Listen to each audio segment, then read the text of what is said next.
Kita mulai dengan kita punya bagian ketiga daripada pelajaran ini. Know ye not that ye are the temple of God.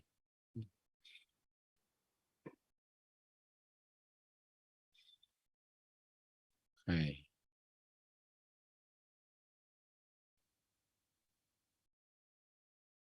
Oke. Kita lihat di sini bagian yang kita pelajari sekarang adalah spiritual discernment. Nah, spiritual discernment itu artinya pengertian ya. Pengertian yang spiritual. Jadi discern, bisa mengerti lah secara spiritual. Oke. Jadi Yohanes 2 ayat 19 katakan, Tuhan Yesus bilang, binasakan Ka'bah ini dan dalam 3 hari aku akan membangunnya kembali. Ka'bah ini kan. Lalu orang-orang Yahudi di ayat 20 mengatakan sudah 46 tahun lamanya, atau 46 tahun lamanya untuk membangun Ka'bah ini. Jadi waktu orang-orang Yahudi bilang Ka'bah ini, yang mereka maksudkan beda dari yang Tuhan Yesus maksudkan Ka'bah ini. Waktu Tuhan Yesus bilang Ka'bah ini akan dibinasakan, mereka pikir bangunan Ka'bah itu yang mau dibinasakan. Karena pengertian mereka tentang gereja adalah bangunan. Sementara Tuhan Yesus di ayat 21 dia bilang, dia bicara tentang tubuhnya. Dia bicara tentang tubuhnya. Jadi dari sini kita bisa lihat bahwa pengertian tentang gereja atau Ka'bah yang dimengerti oleh orang-orang Yahudi beda daripada sebenarnya. Jadi bagaimana mereka bisa menjadi gereja Kristus kalau mereka bilang bahwa bangunan itulah gerejanya kan? Karena nggak peduli saya berbakti di mana, yang penting Roh Tuhan berdiam dalam saya. Tapi mereka dan nampaknya di akhir zaman juga pendapatnya ialah kita harus masuk dalam gedung tertentu yang dibilang gereja. Harus dibilang gereja. Jadi waktu Tuhan bilang binasakan Ka'bah ini, dia bicara tentang tubuhnya. Sementara sementara orang-orang Yahudi pikir bahwa dia bicara tentang ini gedung. Di Markus 13 ayat 1, sementara dia keluar, dia tinggalkan gedung itu, gedung yang mereka bilang mau dibinasakan kan. Waktu Tuhan Yesus tinggalkan gedung itu, salah satu daripada murid-muridnya berkata kepada dia, Tuhan, lihatlah ini batu-batu daripada gedung-gedung ini. Nah, kita tahu Tuhan Yesus adalah batunya. Tuhan Yesus adalah batunya. Manusia itulah gerejanya. Lalu murid-murid bilang tentang batunya yang bukan Tuhan Yesus, lalu kasih tunjuk gedungnya yang bukan gerejanya. Sudah bisa lihat pengertian mereka dulu dengan sekarang sama, pengertian salahnya. Dan Tuhan Yesus sedang tinggalkan tempat itu. Dan kita tahu apa artinya tinggalkan kan? Karena mereka tolak Tuhan Yesus sebagai batu penjuru itu. Lalu di ayat 2, Markus 13:2, Tuhan Yesus bilang, kamu lihat bangunan-bangunan yang mewah ini atau yang besar ini, satu kali kelak, ini batu ya akan rata, akan jatuh. Ini kita tahu, kalau Tuhan Yesus yang membangun gereja nggak pernah bisa jatuh kan? Nggak pernah bisa jatuh. Sementara bangunan yang dibangun oleh manusia, Tuhan Yesus bilang apa? Jatuh. Artinya ini bukan gereja Tuhan. Bukan gereja Kristus. Karena Kristus sendiri yang bilang dia akan jatuh. Sementara Kristus bilang kepada Petrus bahwa gereja yang dia bangun nggak pernah bisa jatuh. Artinya gedung-gedung ini bukanlah gereja dan batunya ini bukanlah Kristus. Sehingga semua itu akan jatuh. Di Matius 23 ayat 38 dikatakan, Tuhan Yesus bilang kepada orang-orang di sana, bicara tentang bangunannya, kamu punya rumah. Nah, ini dibilang, kamu punya rumah. Sementara waktu Kristus bangun, dibilang, itu saya yang bangun, itu saya punya gereja. Jadi waktu Tuhan Yesus bilang, kamu punya rumah, kamu punya gereja, kamu punya rumah itu yang bukan rumah Bapakku kan, akan dibinasakan. Dasarnya tahun 70 AD kan. Jadi ini jatuh. Artinya Semua bangunan, semua yang mengartikan bahwa gereja itu ada hubungan dengan bangunan, atau yang bilang bahwa gereja itu adalah organisasi atau organisasi itu adalah gereja, semua itu akan jatuh. Kalau di BCL 81 bilang akan sweep away the structure. Strukturnya akan runtuh semua kan? Karena salah pengertian. Nah, ini pengertian spiritual discernment inilah pengertian spirit. Pengertian artinya saya hanya bisa mengerti hal-hal spiritual kalau roh Tuhan, spirit Tuhan berdiam dalam saya.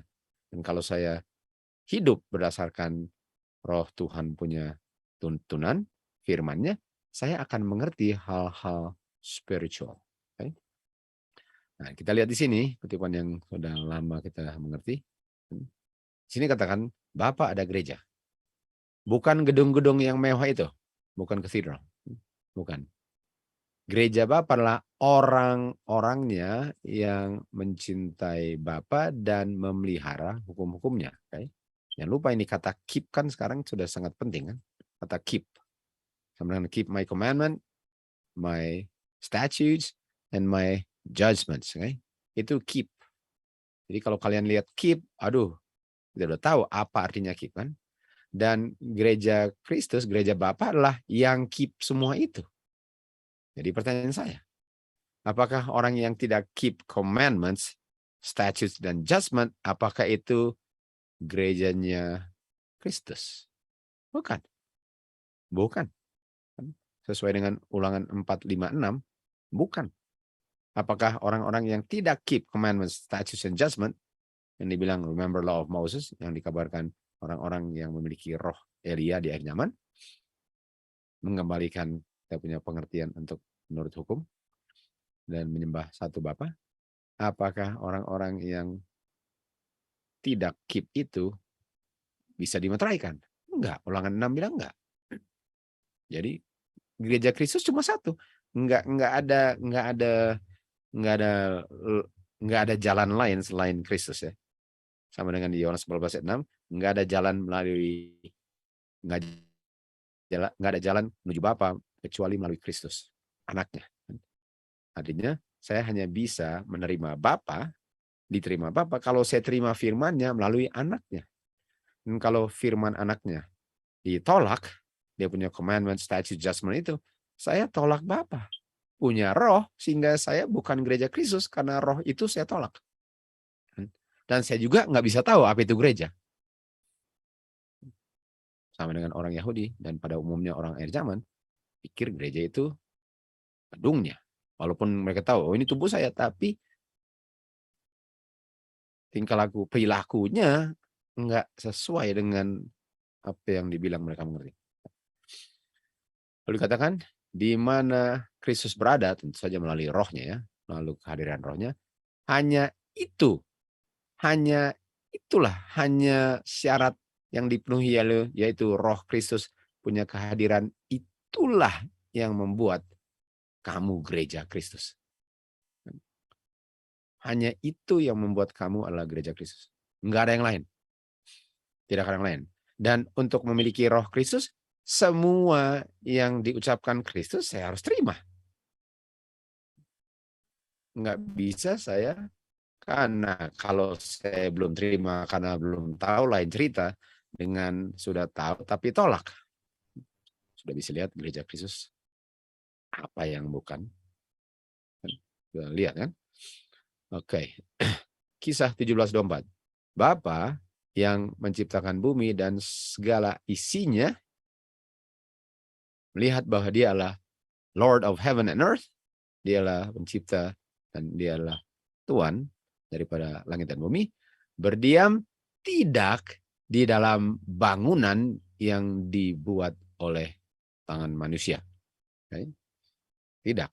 Bapa tidak berdiam di bangunan. Bapa berdiam di bangunan yang dia ciptakan waktu dia hembuskan nafas ke dalam tubuh yang menjadi Adam dan Hawa. Okay? Itu dia. Situ roh Tuhan berdiam. Okay? Itulah gereja Kristus. Sudah bisa lihat ya, kalau saya tolak firman Tuhan sama dengan Adam dan Hawa, mereka unchurched kan? Sama dengan umat Israel, mereka unchurched themselves waktu mereka bilang Caesar, kita nggak ada raja selain Caesar. Dan waktu Hawa pilih setan sebagai kebenaran apa yang bilang setan yang keluar dari mulutnya, dia unchurched dirinya. Dia unchurched karena dia punya hubungan gereja dengan sipil kan. Setan kan dia punya hubungan itu fornication dan dia unchurched. Jadi bisa lihat luas sekali pengertian bagaimana gereja Kristus itu dan apa yang membuat enggak menjadi gereja Kristus. Nah, kita lihat ke Keluaran 32 ayat 4 lalu Maika 5:13 ya. Keluaran 3:24.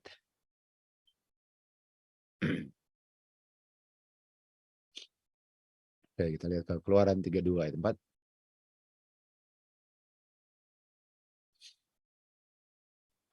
Kan dikatakan di sini, dan dia menerima semua itu di tangannya dan dia membentuknya dengan alat pembentuk. Setelah itu dia bentuk menjadi lembu emas. Jadi kita bisa lihat bahwa hasil tangan manusia mereka ciptakan atau mereka membentuk apa? Lembu emas. Yang bisa dibuat adalah lembu emas. Oke, Maika ya. Maika 5 berapa tadi? 5:31 ya. Oke. Maika 5 ayat 31.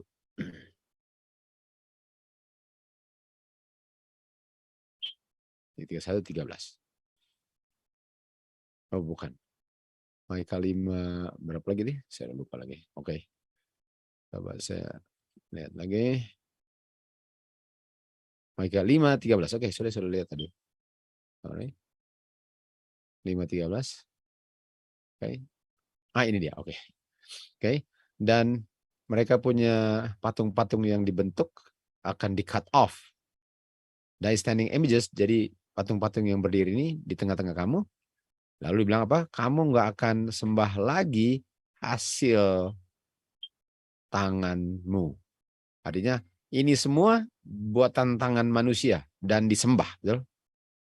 Dan manusia itu hasil tangan Tuhan.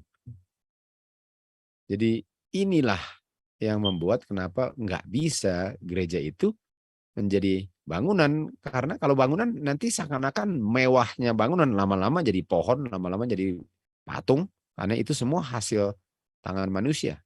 Tuhan mau berdiam di dalam hasil ciptaannya, bukan hasil tangan manusia. Apalagi ini dibilang di sini bahwa inilah patung-patung ya, yang disembah. Oke. Oke. Lukas 17 ayat 20. Sini katakan, waktu mereka tanya kepada Tuhan Yesus, kapan kerajaan Bapa ini akan datang? Kapan? Karena kita tahu Yohanes bilang kerajaan Bapa sudah dekat. Dia menjawab dan bilang apa? Kerajaan Bapa waktu datang kamu nggak bisa lihat. Ini spiritual discernment. Kamu nggak bisa lihat. Kan? Kamu nggak bisa lihat. Nah, gedung-gedung saya bisa lihat. Saya bisa lihat dibangunnya, saya bisa lihat waktu dia jatuhnya. Tapi Ka'bah Tuhan atau kerajaan surga, kerajaan Bapa ini nggak bisa dilihat. Nanti kita akan cari tahu apa itu kerajaan Bapa ya. Nggak bisa, nggak akan orang bilang, oh di sini, di situ, karena nggak kelihatan. Lalu dibilang, kerajaan God di dalam kamu. Kerajaan God itu di dalam kamu. Jadi nggak bisa kelihatan. Nah kita tahu yang berdiam dalam saya apa. Nanti kita lihat ya. Apa itu kerajaan? Jadi kalau bilang kerajaan Bapa, apa sih kerajaan Bapa? Kita tahu di Matius 6 ayat 33 dikatakan, carilah dahulu kerajaan Bapa kan dan kebenarannya. Nah, kalau carilah dahulu kerajaan berapa, itu adalah sesuatu yang berada di dalam saya kalau saya sudah temukannya kan. Karena dia bilang kerajaan Bapa di dalam kamu. Nggak bisa dilihat. Oke, kita lihat ke kutipan berikut. Sebagaimana digunakan di Alkitab, ekspresi pengungkapan kerajaan God itu digunakan untuk menyatakan dua macam kerajaan. Kerajaan grace dan kerajaan glory. Okay? Jadi ada dua macam kerajaan. Grace and glory. Kerajaan grace ini dijelaskan oleh Rasul Paulus dalam suratnya ke buku Ibrani. Setelah menunjuk kepada Kristus, okay? Dia bilang, mari kami oleh sebab itu dengan berani menghadap tahta grace. Agar kita bisa memperoleh kemurahan dan grace. Okay? Nah, tahta grace ini, okay, tahta grace ini melambangkan kerajaan grace. Karena dengan adanya tahta, artinya ada kerajaan. Artinya kerajaan Bapa sama dengan tahta Bapa sama dengan grace. Di banyak daripada Tuhan Yesus punya perumpamaan, dia menggunakan ekspresi kerajaan surga. Dan kerajaan surga ini adalah sebenarnya pekerjaan grace di dalam hati manusia. Okay? Di Matius 25 kan, kingdom of heaven is likened unto 10 virgins. Okay? Kerajaan surga. Jadi kerajaan surga itu kalau dibilang kerajaan surga itu pekerjaan grace dalam hati manusia. Okay? Itu semua perumpamaan. Nah, itu grace. Kita tahu Roma 1 ayat 5, fungsi daripada grace adalah untuk apa? Untuk menurut atau untuk tindak melayani daging. Demikianlah kerajaan. Jadi kerajaan glory melambangkan, tahta glory melambangkan kerajaan glory atau kemuliaan. Ini kerajaan bicara diungkapkan dalam perkataan Tuhan Yesus. Dia bilang waktu anak manusia datang, dia akan datang dalam kemuliaannya.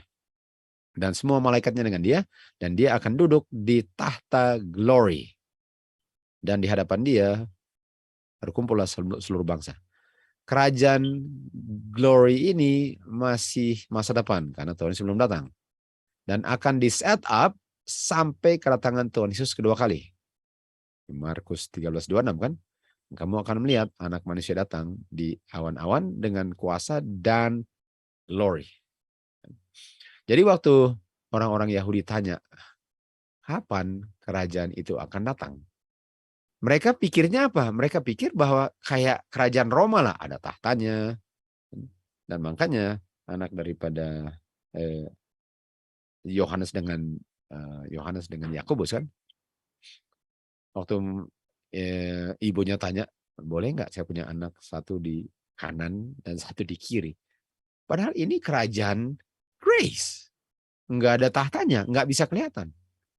Jadi sudah bisa lihat bahwa pengertian kerajaan salah, tahta salah, pengertian mengenai gereja salah.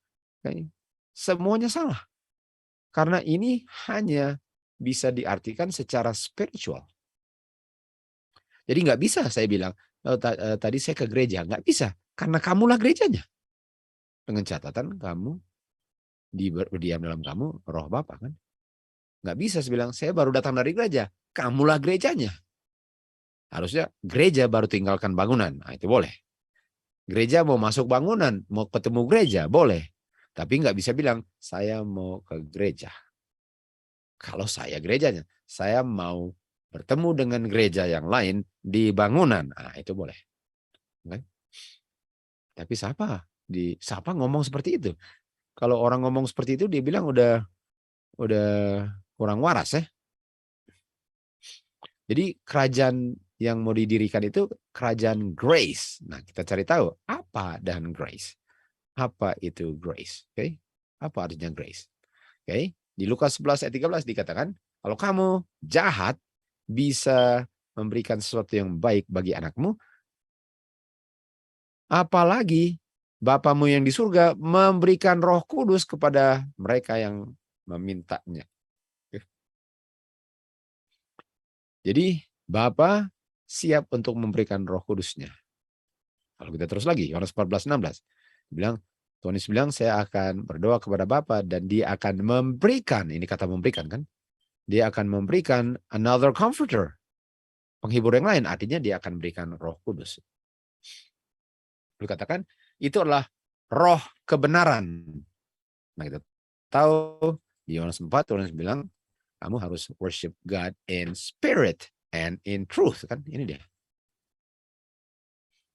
Jadi kamu harus mengerti dulu apa itu kebenaran. Kan? Baru kamu bisa worship Bapa. Kamu harus terima perkataan Tuhan Yesus. Karena itulah spirit yang benar. Baru kamu bisa worship Bapa.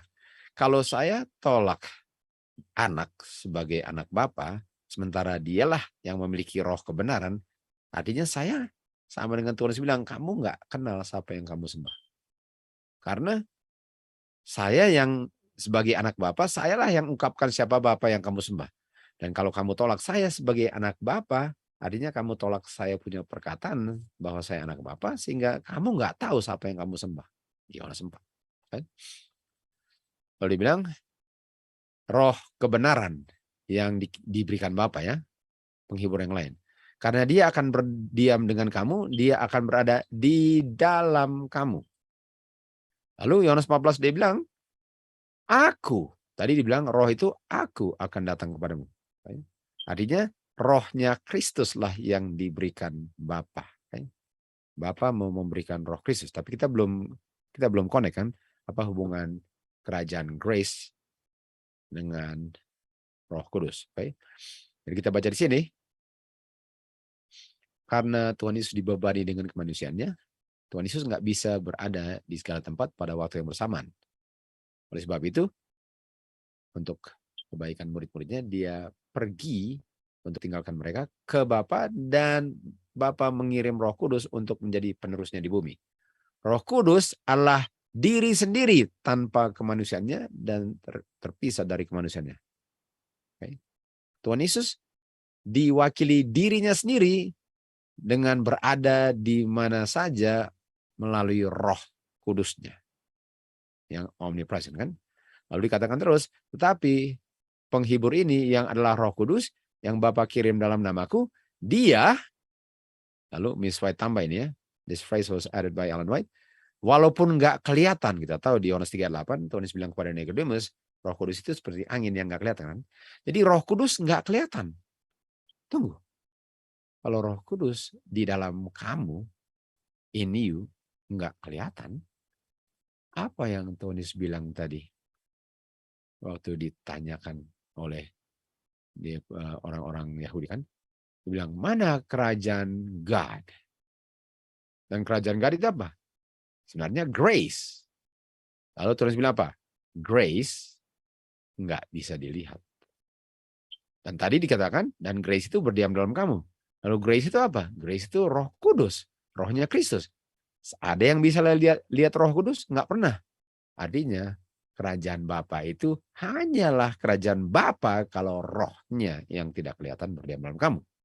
Sehingga kamu adalah gereja. Artinya bangunan itu bukan kerajaan Bapa.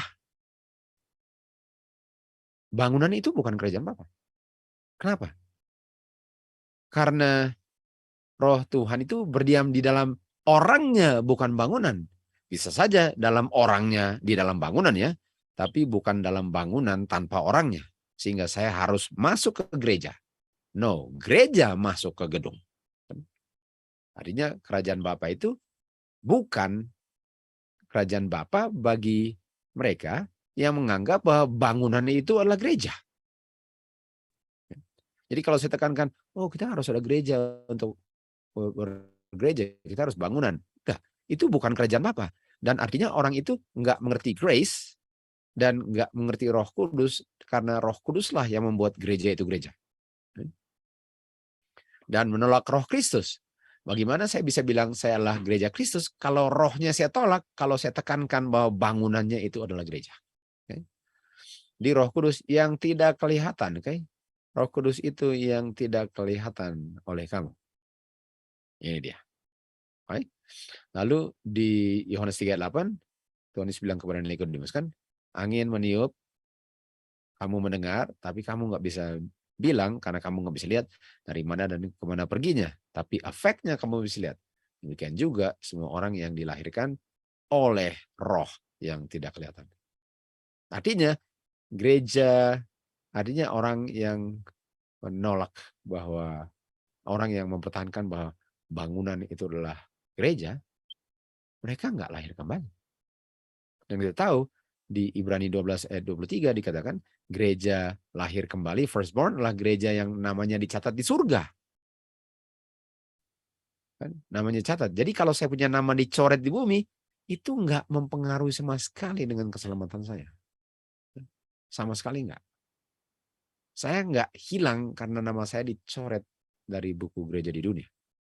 Karena nama saya dicatat di surga. Makanya Miss White waktu keluarganya dicoret dari buku Metodis, itu nggak mempengaruhi selamatannya. Itu gara-gara karena mereka mau selamat. Mereka rela dicoret namanya karena mereka ngerti bahwa mereka punya keselamatan tidak tergantung dari namanya tercatat di buku gereja di dunia. Hai. Lanjut. Lalu dikatakan sini, tetapi bagi setiap orang, bagi setiap kita diberikan grace atau diberikan apa? Roh Kudus sesuai dengan ukuran pemberian Kristus. Ini kan pemberian Kristus. Tadinya kenapa ada ukurannya? Karena kita punya kemampuan untuk menerima itulah yang menentukan berapa kita terimanya. Jadi sekosong berapa, seberapa kosong, sebesar itulah saya terimanya. Dan yang saya terima itu untuk mengosongkan lagi supaya saya bisa terima lebih banyak. Jadi kalau embernya penuh dengan air, saya nggak bisa terima apa-apa lagi. Tapi kalau embernya dikosongin dari air, jadi sebanyak kosongnya air itu, sebesar itulah saya terimanya. Kan sama dengan sprinkle atau few drops yang kita belajar kan. Jadi kalau kita mau mengosongkan diri, lebih penuhlah kuasa grace. Lebih terungkaplah kerajaan Bapa. Lebih penuhlah dengan Roh Kudus. Dan kalau sudah penuh, dicurahkan tanpa batas untuk di-empower, untuk kabarkan malaikat ketiga, dan untuk sanggup berdiri di time of trouble. Oke? Lihat di sini, kamu terima grace, kamu membentuk develop grace, dan sementara kamu mengungkapkan grace dalam perkataan-perkataanmu, dalam your spirit, kita punya tingkah laku dan perbuatan, Bapa mencurahkan lebih banyak lagi ukuran grace. Artinya kalau saya gunakan grace itu untuk mengungkapkan karakter Bapa, Bapa akan curahkan lebih banyak lagi.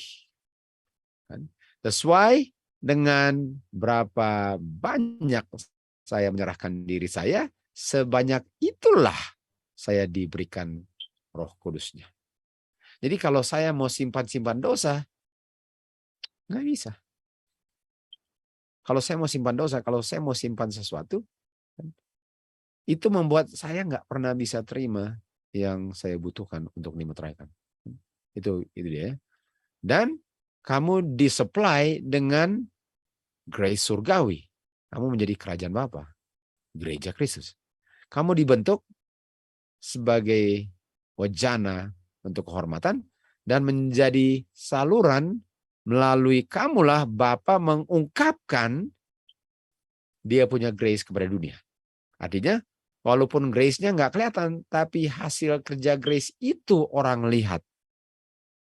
Jadi orang bisa melihat hasil pekerjaan grace dalam kamu, walaupun grace-nya nggak bisa kelihatan.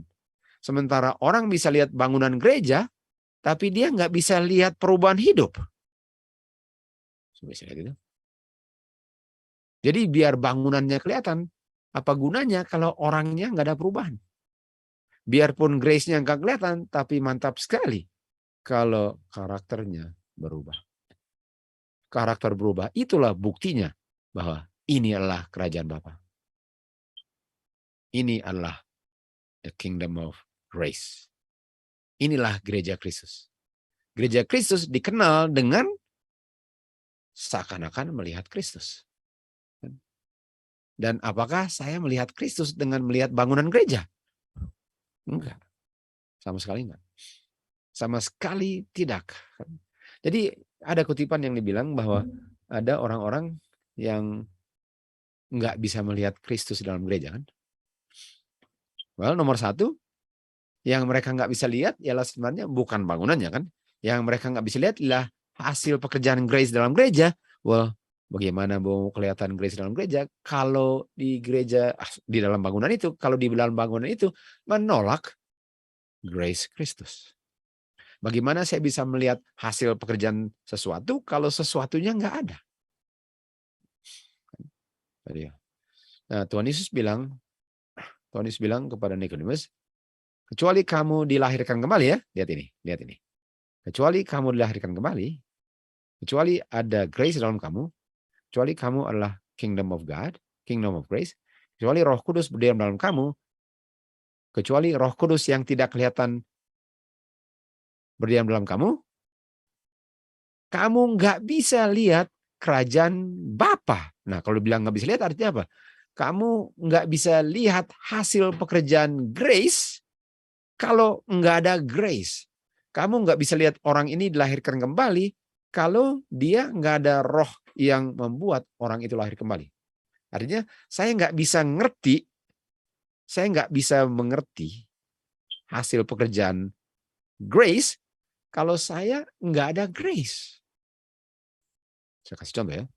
Saya nggak bisa lihat perbuatan baik Kristus itu baik kalau saya nggak memiliki roh Kristus. Buktinya, apakah ada pekerjaan Tuhan Yesus yang Tuhan Yesus bilang kepada orang-orang ya? Salah. Nah, kita lanjut sini ya. Jadi saya mau ulang lagi. Saya kalau nggak ada roh Tuhan, saya nggak bisa recognize, saya nggak bisa discern karakter Kristus. Karakter Kristus, saya akan bilang sesuatu yang bertentangan karena saya tidak ada roh untuk menginterpretasi pekerjaan roh. Yohanes 14 ayat 8. Philip bilang, tunjukkan Bapa kepada kami. Atau bilang apa?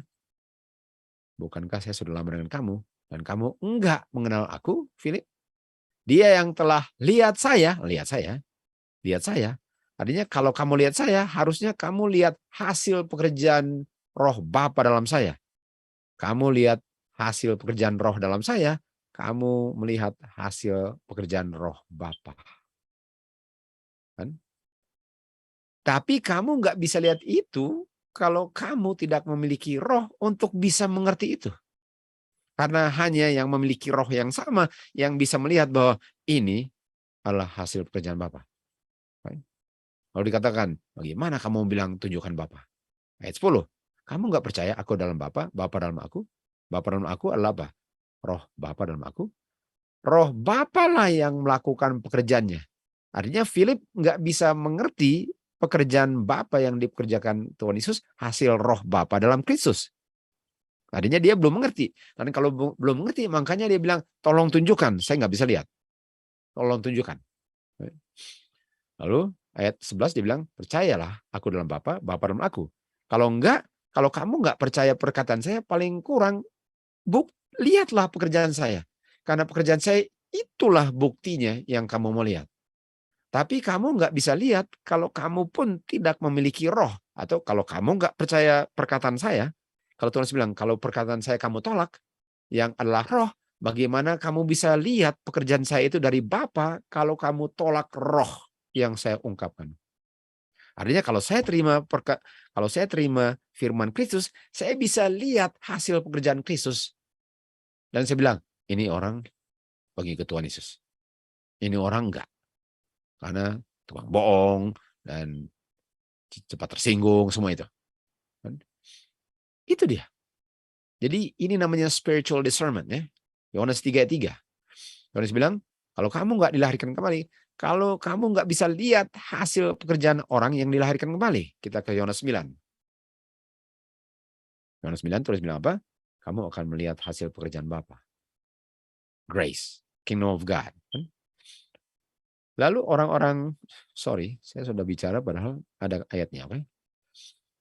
Oke, Yohanes 3:5 katakan, kecuali kamu dilahirkan oleh roh, kamu nggak bisa masuk kerajaan Bapa. Kamu nggak bisa masuk kerajaan grace. Sehingga kamu nggak bisa masuk kerajaan glory. Karena kerajaan glory dan grace itu berdasarkan spirit. Dan spirit itu yang membuat kamu lahir kembali sehingga kamu bisa mengerti hal-hal spiritual.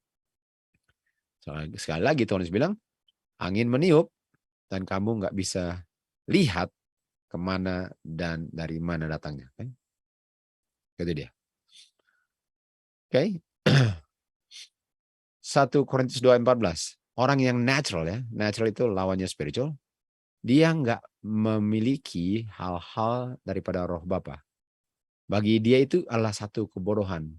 Dia nggak bisa mengerti, dia nggak bisa melihat karena yang bisa lihat itu hanya yang memiliki roh yang sama. Hanya yang memiliki roh yang sama. Kisah 28 ayat 26 dikatakan, kamu mendengar tapi nggak ngerti, kamu lihat dan kamu tidak perceive. Oke. Apa arti perceive? Kamu nggak know, kamu nggak tahu. Makanya yang Tuhan Yesus bilang, kamu sudah lama lihat saya, tapi kamu nggak kenal. Artinya murid-murid saja apa? Murid-murid saja sedang belajar untuk menerima roh itu. Mereka sedang belajar untuk menerima roh itu. Oke, mari kita lihat sini ya. Kecuali kita setiap hari mempraktekkan apa yang kita sudah terima, kita nggak bisa akan recognize, kita nggak pernah akan bisa mengerti Roh Kudus dalam hujan akhir. Jadi artinya kalau saya nggak menggunakan kebenaran yang saya tahu untuk menjadi kenyataan, saya nggak pernah bisa tahu hasil pekerjaan Roh Tuhan itu seperti apa. Kalau dibilang bisa saja hujan sedang bercurahan di sekitar saya, tapi saya nggak bisa discern atau saya nggak bisa menerimanya. Okay. Dalam pengungkapan kuasa itu yang menerangi bumi dengan kemuliaannya, ini Wahyu 18, mereka hanya bisa lihat sesuatu yang berbahaya dalam kebutaan mereka. Okay. Jadi waktu Wahyu 18, 1, 2, 3, kita tahu kapan itu terjadinya. Mereka nggak bisa lihat bahwa itu pengenapan nubuatan. Malahan mereka bilang itu bahaya. Mereka malahan menjadi takut dengan dengar itu. Dan mereka sedang mempersiapkan untuk menolak pekabaran itu. Kenapa? Karena dia bilang, Tuhan tidak bekerja sesuai dengan mereka punya ide, dengan mereka punya expectation, pengharapan mereka. Jadi kalau Tuhan nggak bekerja sesuai dengan pengharapan mereka punya pengharapan itulah patokan kebenaran. Padahal Tuhan bilang, my ways are not your ways. Cara saya bukan caramu. Roh Kudus itu nggak bisa kamu lihat, tapi hasil kerjanya. Dan manusia mau bekerja tanpa Roh Kudus, sehingga waktu pekerjaan Roh Kudus mengungkapkan nubuatan digenapi, mereka nggak tahu itu dan mereka tolak. Karena mereka punya pengertian nggak cocok dengan nubuatan. Mereka bilang, oh ini belum digenapi, belum, ini belum. Kenapa belum? Karena mereka nggak bisa mengerti kebenaran pengungkapan Roh Kudus kalau firman Tuhan mereka tolak. Mereka akan menentang pekerjaan itu. Lalu mereka bilang, kenapa? Mereka bilang, kenapa kita nggak kenal roh Bapa? Padahal kita sudah lama dalam pekerjaan ini. Apakah lama dia punya syarat untuk selamat? Apakah lama dalam pekerjaan yang dipercayakan itu jaminan selamat? Lama nggak ada urusan dengan keselamatan. Mereka bilang, kita nggak bisa kenal roh Bapa. Dan kita nggak bisa lihat itu roh Bapa karena itu bukan roh Bapa itu. Tapi itu roh Bapa. Wahyu 18 itu roh Bapa, tapi mereka nggak bisa mengerti itu roh Bapa. Mereka nggak bisa mengerti bahwa itu hujan akhir. Mungkin pengertian mereka hujan akhir mungkin benar-benar hujan. Saya nggak tahu. Pokoknya mereka punya pengertian hujan akhir itu beda dari yang sebenarnya. Dan dulu kan ada akan 777. Jadi di 7 bulan Juli 2007 atau 17 ya, 2007 ya. Udah lama juga kalau gitu. Bulan Juli 7 kalau nggak salah, 7 Juli 2007. 777 akan dicurahkan. Apakah Tuhan mau curahkan karena 777? Apakah 777 bulan Juli itu God's appointed time? Enggak. Dan mereka tolak pekabaran ini karena mereka punya ide beda mengenai roh Tuhan itu kan. John 3, ini ceritanya kan. John 3. Jadi Tuhan jawab. Tuhan menjawab. Bukan orang ini yang berdosa, bukan orang tuanya yang berdosa, tapi pekerjaan Bapa atau pekerjaan Bapa yang akan diungkapkan yaitu hasil pekerjaan roh Bapa ya, akan diungkapkan dalam orang buta ini. Yang nggak akan jadi buta lagi. Lalu mereka memanggil orang yang buta dan bilang kepada dia, muliakan Bapa. Mereka bilang ini, kita tahu. Oke, lihat ya. Kita tahu ini yang kamu bilang Yesus ini orang berdosa. Tunggu dulu. Apakah kita bisa lihat bahwa orang yang tolak firman Tuhan pikir bahwa roh Tuhan itu roh setan? Karena mereka bilang, oh kita tahu, we know. Kita tahu, ini kan di atas ini mereka bilang mereka tahu roh Bapa. Jadi hasil pekerjaan roh Bapa dalam Kristus mereka bilang hasil pekerjaan setan. Makanya nubuatan ditolak. Makanya firman Tuhan ditolak. Makanya feast ditolak. Semua ini sangat jelas di Alkitab. Tapi kalau nggak ada rohnya, pantas nggak bisa mengerti. Padahal jelasnya bukan main. Jadi mereka bilang bahwa Tuhan Yesus ini adalah orang berdosa. Kalau orang berdosa artinya pekerjaan setan dong. Matius 12 ayat 8. Tuhan Yesus bilang, kalau saya mengusir iblis dengan roh Bapa, ini saya mengusir roh iblis, saya mengusir iblis dengan roh Bapa, kerajaan grace sudah tiba. Karena grace itu yang mengusir iblis. Matius 12:24, waktu orang-orang Farisi mendengarnya, mereka bilang apa? Orang ini enggak usir iblis. Orang ini enggak usir iblis. Kecuali dia usir iblis dengan roh setan. Jadi mereka bilang apa? Roh Bapa adalah roh setan. Roh setan adalah roh Bapa. Makanya nanti waktu roh setan bilang hari Minggu sudah menggantikan hari Sabat, mereka akan terima. Karena mereka pikir itulah roh Tuhan. Sementara roh Tuhan ngomong, mereka tolak. Itu hasilnya kalau kita tolak kebenaran Tuhan yang sederhana, lama-lama jadinya begini. Nggak bisa mengerti. Kerajaan nggak bisa mengerti artinya kerajaan, nggak bisa mengerti artinya gereja, nggak bisa mengerti artinya lahir kembali. Semua itu nggak bisa ngerti. Nggak bisa mengerti apa itu roh Tuhan dibandingkan dengan roh setan. Sekarang pekerjaan yang Bapak lakukan dibilang roh setan, sementara roh setan bilang itu pekerjaan Bapak. Buktinya Barabas, penyamun, perampok, orang jahat. Itu yang mau dilepasin. Tuhan Yesus, hasil pekerjaan Bapa, itu yang mau disalibkan. Jadi orang-orang yang menolak firman Tuhan ya, sederhana apapun, akhirnya dia akan tolak semuanya. Akhirnya mereka akan pilih Barabas, mereka bilang salibkan Tuhan Yesus. Padahal sangat jelas firman Tuhan. Jadi dia punya kunci apa? Saya harus ada keinginan untuk melakukan kehendak Bapa, baru. Tapi kalau memang pada dasarnya saya nggak mau melakukannya, saya akan pilih-pilih. Mana yang saya suka belajar ini nggak suka. Akhirnya saya tolak semuanya. 1 Korintus 12 ayat 12. Sebagaimana tubuh itu satu, gereja itu satu, dan banyak anggota gerejanya dalam satu tubuh, semua anggota adalah dalam satu tubuh, walaupun banyak, tapi satu tubuh. Demikian juga Kristus. Kan? Ini Kristus. Jadi kita tahu bahwa gereja itu adalah satu tubuhnya Kristus yang terdiri dari banyak gereja. Banyak gereja tapi semua menjadi satu. Yang membuat satu apa? Roh. Roh itu yang membuat satu gereja. Walaupun kita banyak orang, kita adalah satu. Makanya di hari Pentecost mereka one. Karena rohnya sama, dicurahkan roh yang limpah. Karena mereka one spirit. Okay? Karena mereka adalah one spirit. Okay? Lalu kita lihat di sini, Tuhan Yesus bilang, dia punya body adalah dia punya temple ini. Artinya one body sama dengan one temple, yaitu tubuh manusia.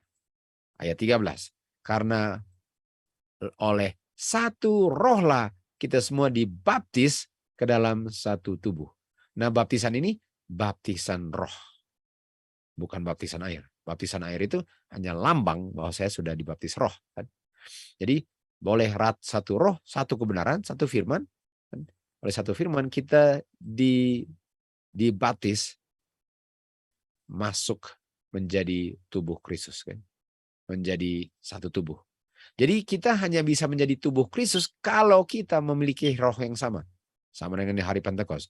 One accord, one place. Okay. Efesus 4 ayat 30. Dibilang, Roh Kuduslah yang memeteraikan engkau. Kamu dimeteraikan oleh Roh Kudus. Artinya hanya dimeteraikan oleh Roh Kudus ialah sama dengan dibaptis dengan Roh Kudus menjadi gereja Kristus. Artinya di Wahyu 14:1 waktu 144.000 berdiri di Sion sama dengan Ibrani 12 ayat 22-23, itulah gereja Kristus. Karena itu yang dibaptis. Karena kita bisa lihat di Wahyu 14 itu satu tubuh 144.000, tentu saja yang lain juga, tapi ini hanya bilang 144 yang dimeteraikan, dan satu kepala Kristus di Bukit Sion. Jadi inilah roh Kristuslah yang harus dimengerti. Okay? 1 Korintus 10 ayat 1, 2, dan 3, kita lihat bahwa umat Israel keluar dari Mesir, mereka melewati Lautan Merah, semua dibaptis. Of course, ini lambangkan baptis ya. Dan semua makan spiritual meat. Jadi mereka dibaptis, lalu semua makan spiritual meat, kan? Makanan rohani, spiritual meat, semua makan, semua minum spiritual drink. Mereka minum dari batu spiritual, dan batu adalah Kristus, kita tahu kan? Jadi semua meat and drink. Setelah dibaptis, mereka meat and drink di padang belantara. Lalu Tuhan Yesus bilang di Keluaran 17, saya akan berdiri di hadapan kamu di atas batu di Horeb, dan kamu akan pukul batunya dan akan keluar air, dan orang akan minum setiap firman yang keluar dari mulut Tuhan Yesus. Kan?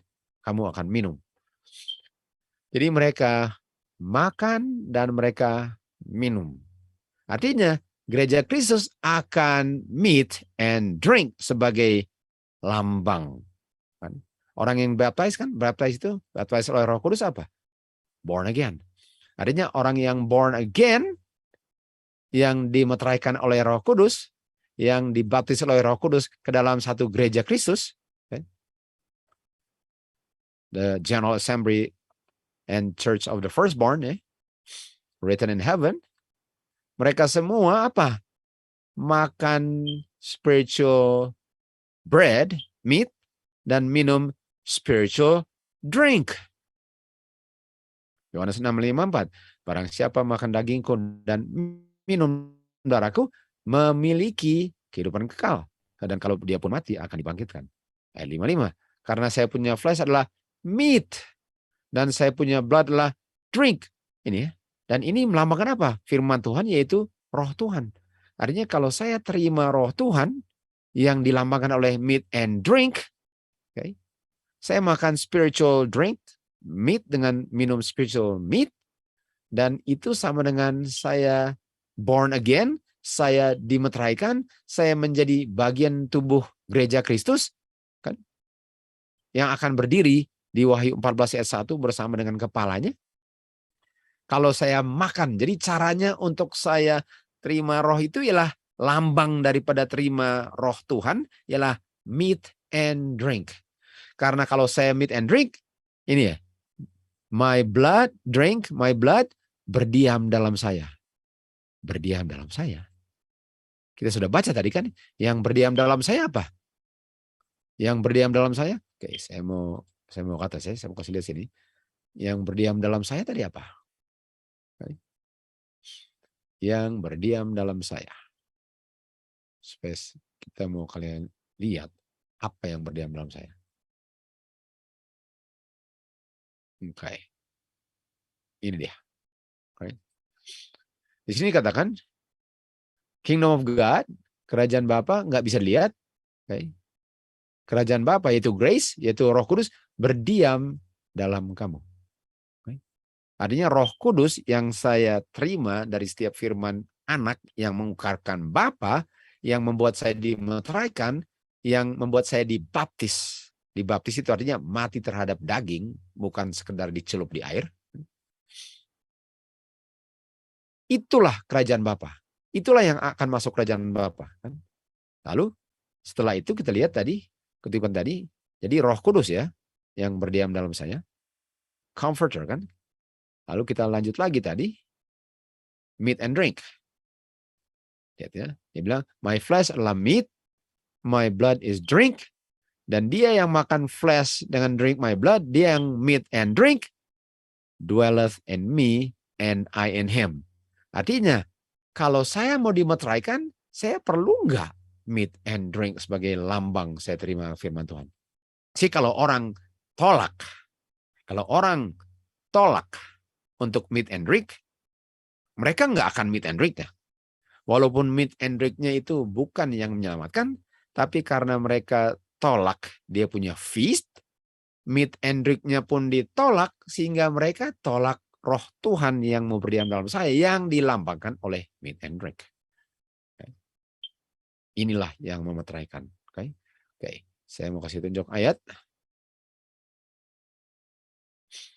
Kita ke Kolose. Kolose 2 ayat 16. Let no man therefore judge you in meat and drink. Karena ini adalah the body. Body kan? Jadi kalau saya meat and drink, saya menjadi satu dengan Kristus, saya adalah tubuhnya, Kristus adalah kepalanya. Kristus adalah kepalanya. Jadi meat and drink itu sangat penting sebagai lambang bahwa saya terima perkataan Tuhan Yesus. Saya terima perkataan Tuhan Yesus. Di 1 Korintus 5 ayat 8, apa yang dibilang sini? Karena Tuhan Yesus sudah mati, nggak usah sembelih domba lagi. Dibilang apa? Therefore, oleh sebab Tuhan Yesus sudah mati, nggak usah sembelih domba. Dia bilang, let us keep the feast. Bedanya nggak ada domba mati lagi. Tapi kita keep the feast-nya dengan bikin apa? Dengan makan meat and drink yang melambangkan apa? Waktu makan meat and drink itu melambangkan apa? Melambangkan roh Tuhan berdiam dalam saya. Dan kalau roh Tuhan berdiam dalam saya, roh Tuhanlah yang memeteraikan saya. Roh Tuhanlah yang membuat saya menjadi satu badan dengan Kristus. Satu roh, satu badan. Sayalah gereja Kristus. Orang yang tolak meat and drink bukan gereja Kristus. Ini ajaran Alkitab. Bukan. Karena roh Tuhan berdiam, sementara saya meat and drink. Yohanes 6:63, dia bilang, perkataan-perkataan yang aku ucapkan kepadamu, itulah roh dan kehidupan. Jadi meat and drink ini adalah lambang daripada spiritual life. Kehidupan kerohanian saya. Saya tahu meat and drink enggak menyelamatkan, tapi itu lambang bahwa saya terima perkataan firman Tuhan Yesus. Apa yang dia bilang saya terima. Kamu dimeteraikan melalui apa yang kamu makan. Okay. Kamu dimeteraikan melalui apa yang kamu makan. Flesh and blood menjadi meat and drink yang adalah perkataan Kristus atau rohnya Kristus atau kehidupannya Kristus. Untuk menjadi anggota atau tubuh daripada tubuh Kristus, saya harus dilahirkan oleh roh. Begitu tahu, murid-murid waktu mereka setelah hari Pentekost, mereka menjadi bagian daripada gereja Kristus karena rohnya, bukan bangunannya. Karena roh, kamu adalah gereja Kristus, bukan bangunan. Nggak pernah akan. Roh itu yang kalau saya terima, semua yang dibilang saya terima walaupun menghasilkan kerugian di dunia, tapi saya gereja Kristus. Dan di hari Pentakost mereka semua dipenuhi, artinya sudah kosong dengan Roh Kudus, dan mereka mulai berbicara, dan Roh Tuhanlah yang berbicara. Dan ayat 41, mereka dengan senang hati menerima firman kebenaran, ya. Lihat ini, mereka dengan senang hati menerima firman kebenaran. Lalu setelah mereka menerima firman kebenaran, apa yang terjadi? Mereka dibaptis. Nah, kita mau kasih tunjuk ini. Mereka dibaptis. Tunggu, tadi kita lihat ya, bicara baptis. Ini kan, semua dibaptis. Nah, semua dibaptis ini oleh apa? Oleh roh. Dan rohlah yang memeteraikan. Jadi waktu kita dibaptis, baptis air itu melambangkan saya terima roh Tuhan. Saya terima firman Tuhan. Semua yang Tuhan bilang, saya terima. Walaupun kehilangan kerja sekalipun. Walaupun dipecat sekalipun. Tapi itulah yang membuat saya menjadi gereja Kristus. Dan saya dibaptis oleh roh. Di sini Mereka semua terima firman, terima roh, lalu dibaptis. Nah, waktu dibaptis artinya mereka sudah terima roh Tuhan yang membaptis mereka. Dan waktu mereka sudah terima roh Tuhan dan dibaptis oleh Roh Kudus, pada hari yang sama, mereka ditambahkan kepada murid-murid. Nah, siapa ini murid-murid? Mereka ditambahkan kepada murid-murid. Ditambahkan ya. Kalau ditambahkan artinya di mana saja asalnya mereka berkurang, dan di mana mereka ditambahkan bertambah-tambah. Jadi baptisan dan terima roh Tuhan itu ialah yang membuat mereka ditambahkan. Pertanyaannya, mereka ditambahkannya kemana? Dan setiap hari mereka one accord, breaking bread, makan firman Tuhan, meat and drink. Lihat ini. From house to house did eat their meat. Praising God. Dan Tuhan added to the church. Tuhan tambah. Tuhan tambahkan ke gereja. Okay? Artinya banyak anggota gereja di satu tubuh yang persatukan itu firman kebenaran. Dan semua yang berada dalam gereja Kristus nggak bisa kalau nggak selamat. Nggak bisa saya gereja Kristus lalu hilang. Nggak bisa saya selamat kalau bukan gereja Kristus. Nggak bisa orang di gereja Kristus lalu dia hilang. Hanya yang selamat yang ditambahkan ke gereja Kristus oleh Roh Kudus. Artinya waktu mereka terima perkataan murid-murid, mereka terima Roh Kudus kan? Karena di sini ya, Roh Kudus yang berfirman. Jadi Roh Kudus yang berfirman artinya yang mereka terima apa? Roh. Kan? Mereka terima roh. Ini kan perkataan-perkataan yang aku ucapkan adalah roh dan kehidupan. Mereka terima perkataan-perkataan Roh Kudus, lalu dibaptis, lalu mereka ditambahkan nama mereka di buku surga. Amsal 14:12.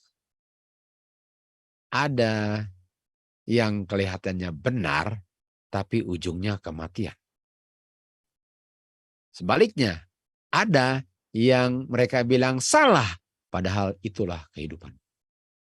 Orang bilang bangunan itu gereja, dan nampaknya banyak orang percaya itu.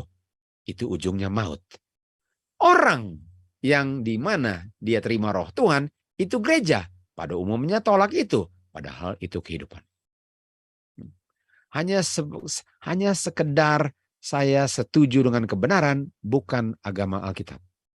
Nggak cukup untuk setuju dengan kebenaran, seperti yang kita bilang ya. Nggak cukup untuk setuju bahwa cuma ada satu bapa dan satu anak, dan anak adalah anak bapa. Nggak cukup untuk mengerti itu. Nggak cukup untuk setuju itu. Manusia, orang tidak menjadi orang Kristen hanya karena namanya tercatat di buku gereja atau ada surat baptisan. Ini pengertian yang fatal bagi ribuan orang. Setan senang kalau orang sangat senang bahwa namanya tertulis dalam catatan gereja. Sementara hatinya tidak dipersatukan di dalam tubuh Kristus. Ini dia. Artinya, know you not that ye are the temple of God. Di mana roh Tuhanlah yang berdiam dalam kamu. Kamulah bangunan yang lebih berharga dari semua yang Tuhan ciptakan, dan kita tahu apa kesanggupan Tuhan untuk menciptakan. Enggak ada yang lebih berharga daripada manusia yang diciptakan. Dan Tuhan pilih bukan bangunan yang mewah, bukan apa saja yang mewah yang dia bisa ciptakan. Dia pilih manusialah yang menjadi tempat kediaman rohnya. Dia pilih manusialah gerejanya. Know you not that ye are the temple of God.